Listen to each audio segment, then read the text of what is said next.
Hazır buna mart bütüt attı. Bir kvartal ne iş kılınır? Yok. Bunu belge nima qilib qo'ylayapman to'rala. Al buni moymalam.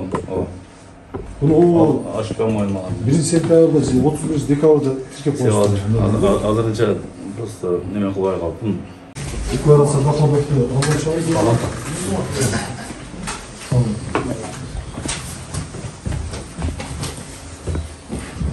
Жерді siz de ha? Bu жерде nima oldu? Bu yerda ayın sıralaması bo'yicha adresim o'tirish kerak. Sizde bugungi kunda, atqarib atқан ishlarimiz bor ғой.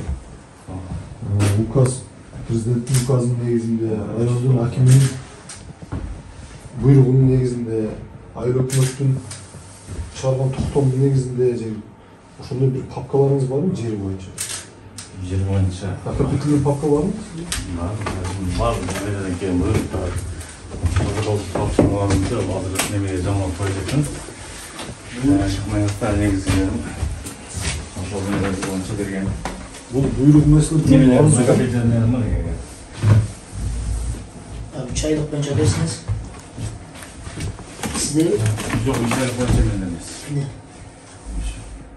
Ben 40 ton lira boyunca. 3 aylık nima boyuncha. Aksakal. Ömelerdi ayardapsız. Nerede mi hazır? Ama içinde eşnesi çok bu. Eskide hazır salamız vardı. Nerede koydum ya? Prosta hazır bir aydan beri akşaysa gelip aldım diyor ya. Bu degen niye düşündürüp bilesiz de. Bu degen bunu koyup koygoz. Gelgen ukazlar, buyruklar, ayыл өкмөттөн чыккан токтомдордун негизин баардыгы тиркелип туруп аткарылган иштер боюнча справкалар жазылыш керек.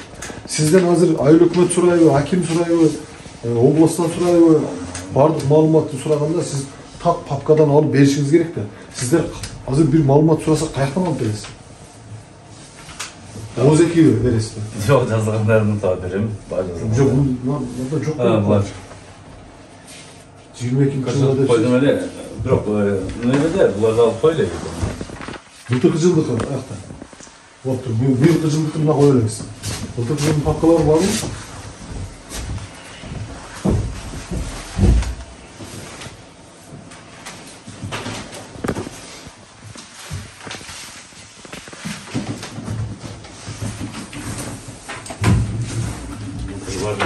Nemeleri bunlarda var mı?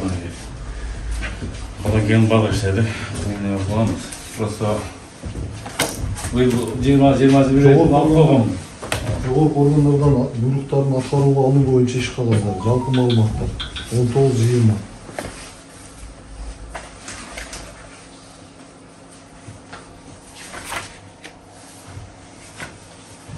Мына айыл өкмөттөн буйрук чыгып атат, иш пландары болуп атат. Анан указ келип атат президентке, бүт ушуну сиздин тармакка байланыштуу нерселерди айттым да. Анан ошолордун баардыгы папкаларда тиркелип, анан не иш болду, кандай иш план түзүлдү, аткарылды, аткарылбады, жанагы сиз тат менен тыгыз байланышып иштешиңиз керек да, туурабы? Анан ошонун негизинде анализ кетет да. Жана мен айтып аткан анализ. Канча жерибиз бар, түшүмдүүлүк канча болду, мисалы. Егин деген немелер боюнча, немелер боюнча мен дагы статка постоянно беребиз. Стат ошону немеге жеткирет. Биздин өзүбүздүн неме кылып, неме кылган журналдар бар аркадаш.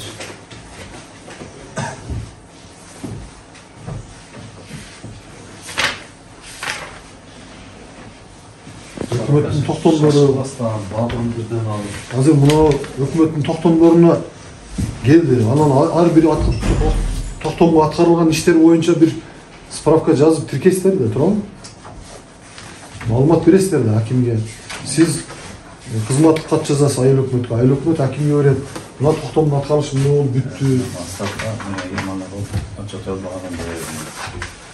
Kança egin oldu, kança nemeler bolgondoru бар. Жазып пала ооруп жийүү айыл башчыларынын берген маалыматтар. Айыл башчылардык экен да. Айыл башчылардыкына мен жыйынтыктап туруп. Айыл башчылардын колдору гана маалымат. Жөн эле цифрларда. Ответственности эртеңки күнү айыл башчы мен муну бергеним. Мен айтайын дегеним, стат данный менен фактический данныйда кээде айырма болуп калат да.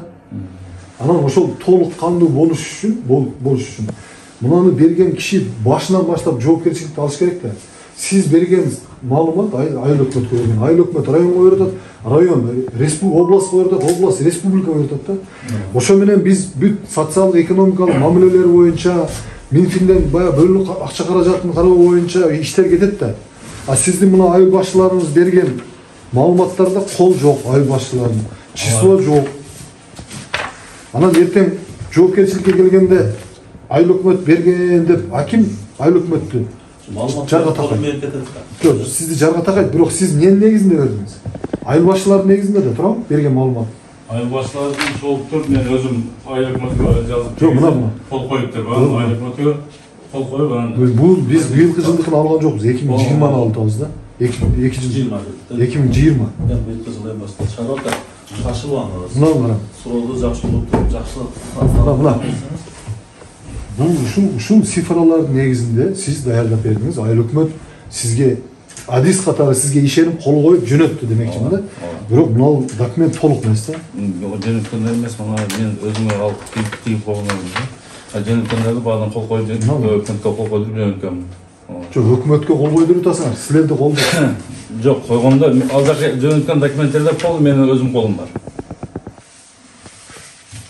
Мындай айыл өкмөттүн фамилиясы, аты жөнү айыл башчынын колу болот да. Бул жактарда көпчүлүгүндө жок. Себеби дегенде бул жоопкерчилик болчу.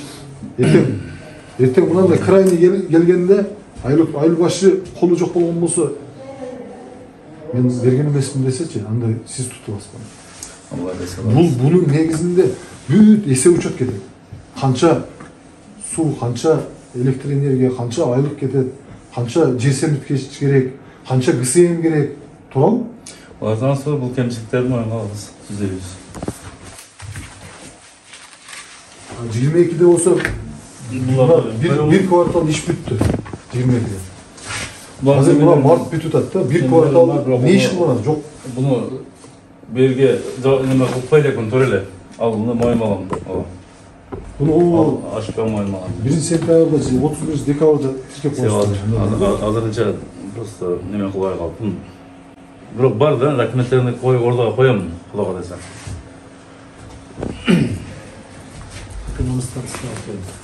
Сценарийди көрөлүңүз. Кагаздарга так болуңуз аска. Буну ашчыларды архивге бергиле, эме? Буларга бар. Бул качанчылык бар? Бул быйыл өздөрү берип аткан жерлердеги кабинетти бошоткула. Анан ушерде мен айтып коеюн эми силерге. Мына кагаздар турат го.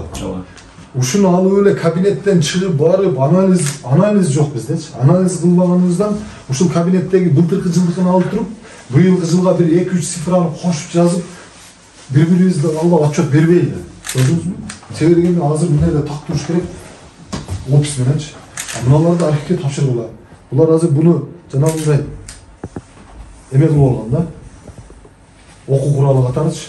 Ушуну алып эле көчүрүп кетет. Айыл башчыны бербей, кызмат катчасын маалымат бербей турабы? Жокко тартылар. Сиз убагында бербейсизби, бул киши жокко тартыш керек деп мисалы. Анан архивге тапшырып, кагазга так болуп, мынау көрүнүш туура эмес да. Боюнча мына bir kvartal бүтүп атат. Азыр кантип анализ берет бул киши? Былтыркы жылдыкына эле 1-2 нерсени кошуп өттү, кетти деп жазып атабыз да, ондай туура эмес. Бирок биз фактически жазып чыгып көрүп менен көрүп берип атабыз. Жок, факт бар, бирок кагаз жүзүндө ноль болуп. Түшүндүм буларыңызды айтканыңызды. Бул кемчиликтерди Кудайга айтсам тегиздейбиз.